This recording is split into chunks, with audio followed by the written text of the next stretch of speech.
Imagine getting paid for what you love to do. A recent study found at least 65% of Americans are uninterested, uninspired, and unfulfilled by their jobs.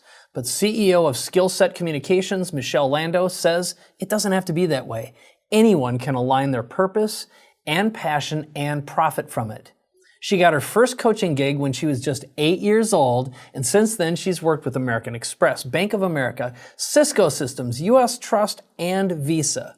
#1 best-selling author of Create Demand for Your Brand, Michele Lando applies 20 years of strategy and experience to help people find and leverage their purpose. And here is Michele Lando.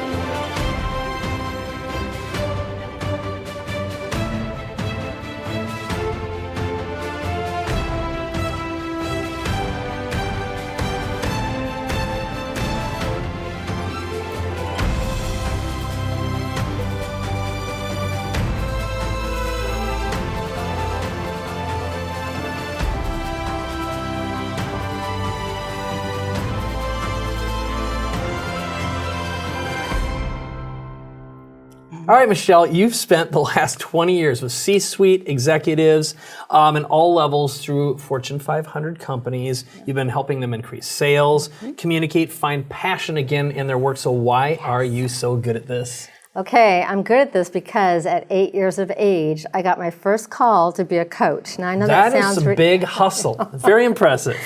It was unsolicited. Can you imagine? So I get a call. This is the truth.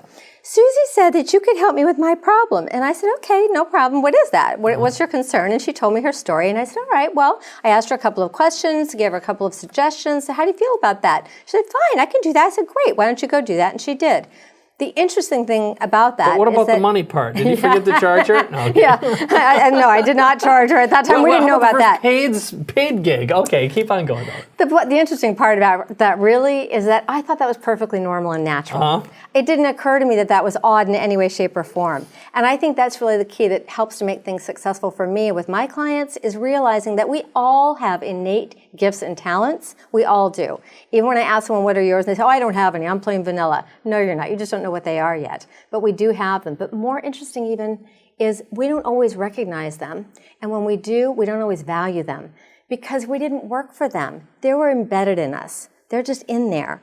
If we didn't work for it, how valuable could it be? Really valuable. That's the clue and the cue towards your purpose. Very nice. So now you've worked with all sorts of people. I know you've worked with a bunch of Fortune 500, a bunch of Fortune 50 companies to help them grow their sales. And I know, again, you work in a lot of different areas, whether it's C-suite level. But let's start with sales first. Why don't you share a story about someone that you've worked with that just bumped their sales in a big way, but also it dramatically affected the culture of the company? Okay, I have a lot of those stories. Let me think for a moment here. Let's talk about Brian. Brian's particularly fun because Brian ended up being a very, very successful and very dear friend, but it didn't start out that way. So I'm conducting a workshop, and I don't think this would be strange to many of your viewers who work in corporate America. Imagine there's a room full of 15 men. There's a lot of posturing going on. There's a lot of bravado. There's a lot of, sort of playing it up-ness, if that's a word. It is now. So as they are sort of misbehaving, I say, okay, enough is enough. So I walk over to sort of the ringleader of the group, and he stands about 6'5" and about 240. The good news there is he was seated. As he's seated and I'm standing next to him, we're eye to eye as you and I are right now. And I said to him, Brian, do you know what the problem here is right now? He said, no. I said, the problem is you're arrogant. And your arrogance is not letting you learn anything. And it's not letting anybody else learn anything. Can we get started now? And that's kind of sometimes what you need to do to get the room in where you need it to be. He calmed down. Everybody calmed down. They knew that we meant business. The great news is we learned a lot. We learned so much that the following quarter, Brian actually was able to close $144 million that he had not been able to close prior, which he completely attributed to the program that he was in. Yeah. So the bottom line is he really learned in a fast way, like how he was standing in his way, which all of us, we all live in our own prisons that we create for ourselves. It's so true. And I'll add to that story. It's kind of a funny little add-on here that he ended up moving over to another organization. The VP had taken him with her. And I was hired again, and he asked, could I please do that program again with Michele? I think there's even more for me to learn. And he did, and he went on to just have tremendous success, and he became an advocate for me, asking if he could actually go on a road show with me throughout the company and the culture to talk about how this program, it was called Brand, individual branding, how it was making such a difference in his career and how he knew it could make a difference in the other salespeople's career. It was quite extraordinary. Outstanding, outstanding. So why don't you talk a little bit about going from sales to C-suite, and like what's a typical engagement, a big challenge that you see that's fixable but has previously been either unfixable or hard to manage? Well, let's see. What's a fixable challenge there? There's so many here. Let's talk about this one. Imagine that a board of directors calls in to the C-suite and lets them know that they would like them to get some presentation training. Okay. Fixable. And what's the tip and why? Why is that so important? Well, imagine that you've got, in this case, 14 senior level executives, and they're all part of a board meeting. And you've got a board that needs to hear, these stories of what's going on in each department. Well, if each person is going on for 30 and 45 minutes with a deck of slides 10 and 20 deep, you're now spending 2 days in a board meeting or do the math. People, it's not working. So here's the interesting part about it is really to think in terms of what is it they really need to know. Not what is it that you know that you could be sharing. What is it that they need to know? What's the customer point of view? And in this case, the customer is the board of directors. So what do they want to know? Boards, they care about sustainability, they care about mitigating risk, they care about Sarbanes-Oxley, they care about growth, they care about innovation, but they don't need to know, for example, say that there's a concern as we live in the world that we do now with security and hacking. They want to know that they're not going to be compromised in their organization, but they don't want to know what the coding is that's going into the places that's going to be necessary to make that safe, right? Well, some of the people I was working with were going into the level of coding, not necessary, and actually tuning people out. So start from what is it they need to know, give them what they need to know, and if they want more, they'll ask. So we got the presentations quite tight and really honed down for them. And it made all the difference in the world. Oh, the results were amazing.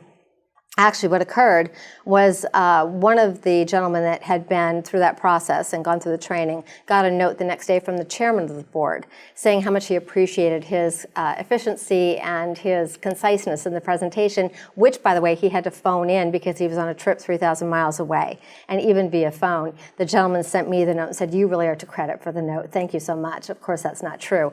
All I do is help someone. I guide them and I show them where they can go. Right. It's up to them to make it happen. So I take no credit. They're doing the work. Great. Yeah. So let's take another example. Sure. Let's say you're working inside an organization. You're going to focus on culture. And we all know that sometimes you've got to go from the top down to the bottom down. So let's say working with executive assistants or with the people who are helping get the big stuff done for the biggest people. Sure. And talk a little bit about some of the tensions and some of the cultural things that you deal with and how you create a transformation maybe from the bottom up in an organization. That's a great question. Thank you for asking that. It's so important. Think about when you're trying to reach into somebody in an organization. Sometimes they're called the gatekeepers, the executive assistants, and their job is to screen who should be getting through and who shouldn't be getting through. They really play an incredibly important role. I have a particular ease with and aptitude for really organizing in any company. I can speak top down, bottom up, doesn't make any difference. I'll tell you a story about a woman. Her name was Victoria. I got a call from the chief of staff to the CEO, again, of Fortune 50. And the chief of staff said, the CEO's got 2 assistants. One, knocking it out of the park, doing great. The other one's kind of new, and they're just not connecting. It should be working, but it's not working. Can you help us figure out why? Because we don't know why. I said, sure. So I spoke with Victoria, and I just asked a few questions. So what is it like when you engage with him? And she told me, he's fast, he doesn't have any patience, he just keeps moving. I need to check in, I want to ask him questions. I said, is that what you're doing? You're asking him questions? Yes, what kind of questions are you asking him? Well, I'm asking if this is okay, and can we do this, and should we do that? I said, okay, note to self, got it. I said, when he's giving you direction and telling you what he needs to have done, what do you do with that information? I write it down on a notepad. Great. Do you acknowledge to him that you heard it? I understand it. I know what I'm going to do. I got it. I'm handling it? No. Okay. Just those 2 changes. Can we just ask you to do that? Would you be comfortable saying to him, I got it. I'm going to take care of that. I'm on it. I know what it is. And by the way, I have a plan over here I'm going to execute. I'll let you know if I need any help. Does that work for you? She says, okay, I'll try that. So she's all nervous. They're going to leave in 2 days for this road trip, and she's going to be traveling with him for a week. They go on this road trip. She actually emails while she's away. She says, it's going really well. She gets back and says, you're not going to believe this. I cannot believe that's all it took. Those 2 things. When I got home, there were flowers waiting for me. He said, thank you for the job. So well done. You did such an outstanding job. She said, that's all it was just talking to him differently, listening to, yeah, he didn't know. He didn't have the confidence that you were going to take care of what he needed done. How would he have known? You didn't tell him. I think I've got about 50 CEOs that want you to train their EAs right now. I thought you were going to say you have 50 EAs that you need some help with. Yeah. That too. It's the same thing, really. It is the same thing. So, I mean, but that's such a common thing. But again, I think what I wanted to find out is just, at what levels do you work on? And it's like top down, because it all comes down to the same basic principles. It is. So let's talk a little bit about, for someone to learn more about you, get a copy of your book, Create Demand for Your Brand. Yes. And also hire you as a keynote speaker or do the transformational work that you do inside an organization. Yes. How do they find out more and get your book? Easiest way, just go to skillset.com. That's with 1 L, Skilset, same as Michele with 1 L. Get that? A little branding there. Create Demand for Your Brand. Go to skillset.com and you can get the book right there. In addition to that, go to skillset.com and get the Quick Start Toolkit.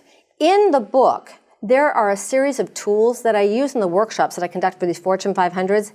$45,000 on up for the workshops. The same tools that I'm conducting in those environments, you can access for free on the website. That is a no-brainer. That's a no-brainer. Run, don't walk. All right, so head on over right now, get Michele Lando's book and her tools. They're free at skillset.com. That's Skilset.com. Yes. Thank you so much. It's my pleasure. Thank you. All right. Head on over to Michele's site right away and grab that book.